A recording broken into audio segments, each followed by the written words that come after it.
I've been saying this for the last week, women represent the most untapped potential and the biggest opportunity for businesses, because look where we've got to without the support. Imagine where we'll get to when we actually have tailored support for us.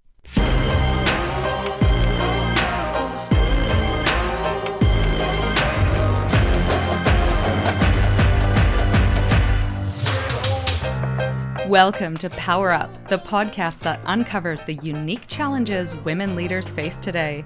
Join your hosts, Nat and Kristen, as we dive into the tough topics and provide actionable insights you can apply right now. Don't forget to hit subscribe so you don't miss any episodes. Hi, y'all. We've spent the last week, feels like a lot longer, between Austin and Denver, where everyone thinks my name is Knit. And so I'm really working on my internationalization of my accent. But thank you for joining us for this really special episode. We thought while we're on the road, we'll switch things up and talk about what we're talking about this whole time, which is, Kristen, about Powrsuit. We want to tell the story of Powrsuit, and that's why we're here. And I can attest to Nat's introductions now. She's changed it to Natalie. I am Natalie, and then I go, otherwise known as Nat. We have to support each other. This is true teamwork. Which has been great. But yes, we happen to be in Denver at the moment, and the whole week we have been pitching Powrsuit. Now, when I say pitching, it isn't for investment. We aren't ready for investment now, but we got an opportunity to go on this great delegation with this New Zealand crew. There were 6 of us, 6 startups that came over, and we're at various stages. We are considered early stage for our venture, our startup Powrsuit, and others are a bit more advanced. And so we've been meeting with future potential investors. We've been meeting with other ventures. We've been meeting with VCs. We've been meeting with, people in the industry and experts on the US market and how we can expand ultimately Powrsuit here. We've done a lot of storytelling this week. It's been brilliant. It's been brilliant. Some of it has landed. Some people really get what we're trying to do at Powrsuit, and others don't. Well, and I actually think, I was thinking that because we've had 5 days of quite an intensive itinerary, and I actually think part of that might be that we are not for everyone. But the other part is that over a week of doing this time and time again, you really hone the, what do they call it? The friction points, the parts where people are left going, oh, why that? Or, oh, I don't quite understand that, or that doesn't quite resonate with me. And so I think by just talking about Powrsuit all week, we've refined. And I'm saying that now, nervous that we're about to start saying it. And I'm like, it's Saturday morning, we're about to go to baseball. This will not be our clearest, most delightful delivery of what we're doing, I'm sure. No, well, I'm not going to force us to do a pitch. We have been standing up and doing formal 3.5-minute pitches in front of crowds, but equally we've also been in one-on-one conversations where you basically get 60 seconds to very quickly tell the story. Why don't we share with our audience the why of Powrsuit, the problem we want to solve, the team, the market, and then what's next for Powrsuit? I love it. Should we start with that? Yeah. So I'm not going to force you to pitch, because I was the one that screwed up the pitch the other night. I forgot my opening paragraph. This is the problem with working with a highly competitive person. I was like, you just reversed 2 paragraphs. No one else noticed. I was so disappointed She's in been myself. Bashing her head against a wall ever since. And What no is one it? else. I flagellated myself. Yeah, you self-flagellated. But we were amazing. And we actually were amazing, because it is really different to stand up, and anyone who's written a CV or gone in for a job interview knows how anxious you get when you have to sell yourself. And what we've been doing for the last week is selling not just ourselves, because people really care about the founders of the company, but this thing that we feel really strongly about. So it's really hard to do. And we nailed it. Well, we did. Time we and time had again. someone said yesterday to us, it's very rare to have 2 founders that can stand up on a stage and nail it together. Usually you have one that's high energy, one that's low, you have one that's awkward, and one that might be really great. And he was just like, you guys have done this before, you are incredible. So, which is great. But we match each other's energy, which is fantastic. Funny that. Yeah. So let's start. Nat, why don't you tell the why story of Powrsuit? Yeah, so I think we have to roll back for that about 5 years, where we came together and started a retail investing platform that, if it's probably no surprise to anyone, had a largely male audience, because traditionally the wealth options that were largely available to men. We all know the story. Women, well, maybe we don't. Women couldn't get credit cards until the 80s. We weren't allowed to buy houses on our own. We were cut off from a lot of the economic mechanisms that make the world go round. So we, as co-founders of Hatch, which was our investment platform, spent a disproportionate amount of time on the gender wealth gap. And our passion was to really equip women with the confidence to take control of their money and therefore their lives. So when we got acquired in 2021, we stuck around, got the team settled, and then thought, well, this is something we care very passionately about. This is something that will get us out of bed every day, even when times get hard. But what is the core of women's economic empowerment? And I don't know if everyone has thought about themselves as this, but it's often ourselves. Our earning potential is the key to unlocking wealth. And so we started looking at women's careers and how we can navigate. We know the gender leadership gap, it increases every step up the career ladder. So our goal was to equip women with ways to navigate our careers on our terms and actually get the benefits of our contribution to society. Yeah. Great why. And so Thank you, Kristen. I feel like you participated in I did. Well, there was a real moment where we saw the stats going up the ladder, and we saw that, less than, I think it's actually 10% of Fortune 500 CEOs are women, but around the world, the stats said about 8% for any publicly listed company. And so there are two things here. One, that's unacceptable, shocking, because we know that women are just as ambitious as men. We just face stronger headwinds. The other side of the coin is that we recognize, like many men, not all women want to reach the C-suite. So Powrsuit can't all be about getting women, fixing the C-suite gender leadership gap at the top. That's okay, but we do want to fix it throughout that, for lack of a better term, the ladder. We want women to be leaders at all levels and to really be maximizing their impact in the workplace, and because we find a real meaning and purpose in work when we do that. And that probably takes us really nicely to the problem, yes, which when we talk about diversity and gender diversity at work, a lot of people are really aware of that at the moment, right? This is a great time for organizations. It's probably the first time where organizations are really sitting up and paying attention and seeing this as business critical rather than a nice to have. Do you want to kick into the problem we're solving? Well, we found, chatting to lots of women, we did about 6 months of research before kind of naming the thing Powrsuit, and organizations think they need to treat everyone the same. And so the same as the bathroom example, when you go to a sports game or an office building and there's lineups out the door for women's bathrooms, restrooms here in America, and there aren't for men. Men are just whooping in and whooping out because they've got urinals. Women need more space. We often have children with us. And so there's a sense of we don't need the same, and equity is giving everyone what they need and actually meeting our needs as it pertains to what we need for bathrooms is a really simple and obvious example, because we've all been there in those lines for women. We probably, anyway, we'll leave the bathroom example there, but the same was the same in the workplace. We face stronger headwinds in the workplace. So treating everyone equally and providing the same professional development and the same support programs and treating everyone like we're the same is not going to work. Now, our passion is women, but absolutely there's people of color and Indigenous people. We all have different needs, and we should be treating one another differently. So we want to set women up for success in the workplace. And the problems we find is we need the tools and confidence to navigate career on our terms, because we have mental load of juggling a whole bunch of things outside of work. We take the brunt of caring for our families. That's not just children, that's even aging parents. We take the brunt of household admin without even knowing it. We are the project managers of our homes.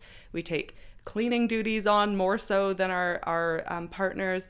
And then in the workplace, we take on more administrative duties or the housework at work. And so not only are we juggling an insane amount of mental load, project management, administrative, this is all work that goes unnoticed, and it's non-promotable work.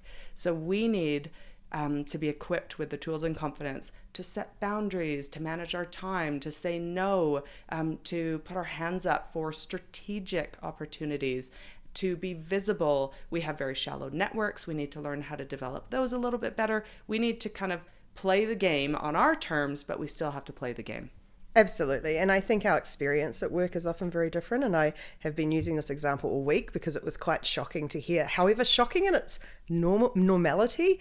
I spoke to this incredible woman on, I don't know, one night this week, and she was in her first executive role, very, very confident, very, very capable, really backed herself, incredibly, like, I thought her strength of character was very obvious. Walked in, every other member of the leadership team were white men.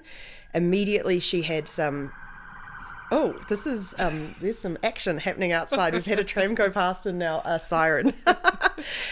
So every other person on the leadership team was a man, and she immediately experienced a couple of quite obvious gender discrimination instances. So she got hit on by someone, and then she got told to dress differently, despite the fact that they were all in a beachy place and everyone else was running around in their swimwear. And this crushed her confidence. And what's happened as a result is she's not showing up at work the same way because no one else understood her experience of that. She's been pulled aside to say, be careful of that man. He's got a reputation, almost victim blaming, really, because the people around her haven't experienced what it feels like to be in that situation. So they're dealing with it in the way they know how, but it's absolutely causing her to have more than the speed wobble. She's actually not speaking up at meetings anymore. She's second guessing herself. She's considering leaving her dream job because she doesn't feel like she fits in, and she doesn't feel like she is capable anymore of doing the job because of those things, which are very, very easy things to identify and solve when you've got a community and support around you and the tools to navigate those situations. So I think, to summarize the problem, we are making it easy for women to band together and navigate our careers on our terms, and also for the companies who hire us. A lot of companies now are very aware of gender diversity. They're hiring women into these roles, but they're not always setting us up for success. And we need this unique tools. We need personalized tools and personalized learning to help us navigate the unique situations that we find ourselves in. Yes, that is why we often talk about power sessions and invite people to power sessions, because that's our manual test of what ultimately will be a digital platform so that everyone can access it. So currently we're running these programs in New Zealand, in a couple of cities in New Zealand, and we're inviting people to come along, and we're testing some of these tools and strategies that we've learned from these incredible women we've spoken to from our past experience, and we're putting them in action in a day's workshop, and then we carry on women meeting in peer groups, which we found was an incredible tool as part of navigating career on your own terms and succeeding. And then we come together at the end. We have a coaching session, one-on-one coaching session, and we come together at the end and talk about the month and what worked and what actions worked and what actions didn't, and kind of breaking big things down into really small things. But ultimately, we're doing that because we want to find some really engaging aha moments, what's working, what's not working, and then do what we do, which is get it into a digital platform and make it accessible to everyone, which is very exciting. I think in the interests of what, we had a great panel yesterday, and one of the things they said was talk about the things that are problems for us. And I think on that note of building a digital platform, one of the things that we get hit with a lot is the stigma of another women's community where it's all touchy-feely and we're about, we should be more confident. And we all know that stigma around those groups, and a lot of us have been in a lot of them. Kristen sometimes calls it woo-woo, where you're sort of sitting there going, yeah, but how's this going to solve the problem?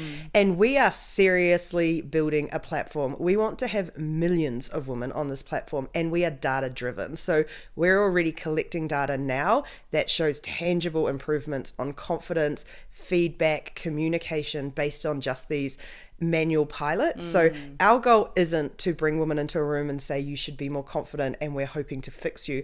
Our goal is to absolutely live up to our why, and really find tangible tools and tangible practices that solve these problems and actually create real outcomes for us and the businesses we work for, who are top priority for businesses at the moment is retention. And women have been quiet quitting for years. We've heard it here on the ground. Big story in the last 2 years. most of us have a sense it's been happening for a lot longer. If retention is your top priority, you are losing women when you are not supporting them. Yeah. And we love the idea of making leadership a daily practice. So as for who we are, just very, I mean, you can go, because I just ranted. We are just, we've kind of used the term women on the way up and the reason we've done that, while we're for every woman who wants to navigate a career on their terms, the initial target we'll start with is those that have been left out effectively. Anything from your first role, it could be out of school, it could be you've just come back from having kids, all the way up to, more senior levels. But the reason we've kind of gone women on the way up is because once you get those executive or senior levels, you start to get investment. Often people will get a coach. They might go on some professional development courses. They might go do something more intensive.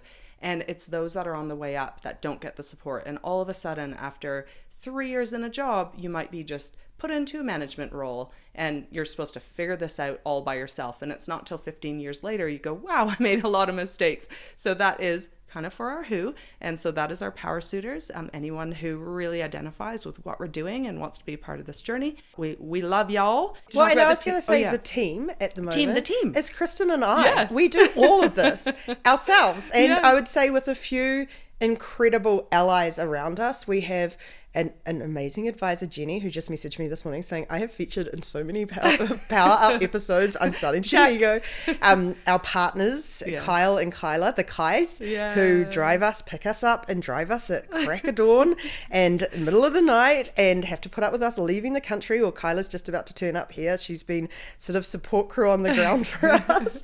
But also our team is you, people who are listening, because what we found over the 8 months we've been in existence, we have built this audience of about 5,000 women across all our channels, and that audience has grown organically. We have not spent a cent on marketing, and it's you who is sharing it with your networks and your peer groups and saying, hey, this is a thing that I think is worth buying into and being part of.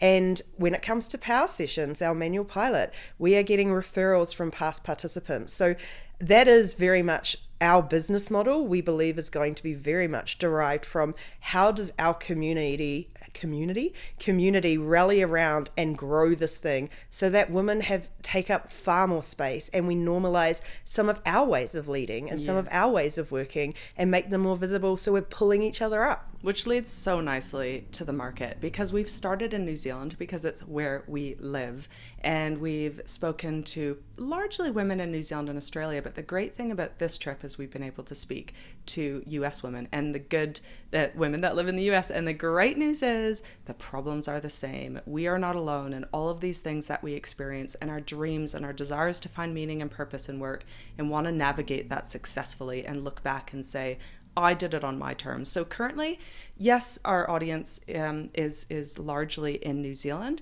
but we are over here learning how to grow that, because we kind of talk about our 5 target countries that ultimately we want Powrsuit to be in. And that's New Zealand, Australia, the UK, and the US. And I'm missing one of them. Canada. Your home country. Where I'm from. Oh my gosh. Oh, Canada, where I'm from. And the reason we've done that is because we're democratic societies. We've got workforces that are largely similar in terms of publicly listed companies, career opportunities. Women face similar challenges, and we all speak English, so we've kept it pretty simple. Well, and the problem is urgent in all of these countries. Yeah, that's right. And people want to solve it. Yeah, we've hit a point that all of these countries have moved into the knowledge economy. Yes. We are no longer working on production lines. We need people to solve complex challenges, and we need a different form of leadership. There are quotas from the share markets, governments around, because they acknowledge after multiple decades of research that almost universally points to the same outcomes, that teams with more women in leadership positions, a better gender mix, outperform on virtually every measure. And all these countries are aware that their future economies rely on having diverse teams and changing the way we work. Absolutely. So they're ready, willing, and able to get cracking, which is Great for us. Which leads us to our ask to you is that if you've got connections in these countries, which many of you will have traveled the world, you're incredible people, adventurous people, we would love for you to share with your connections across any of these countries, because we ultimately would love to be a global company. Currently, as we said, focus is New Zealand, but we are really curious about others. So please do share this content. We're all dealing with a similar stage of career progression and challenges as it relates to being a woman across these countries.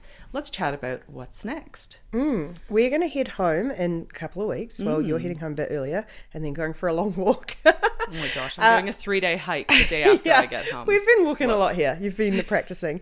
We're going home to start building the minimum version of our platform.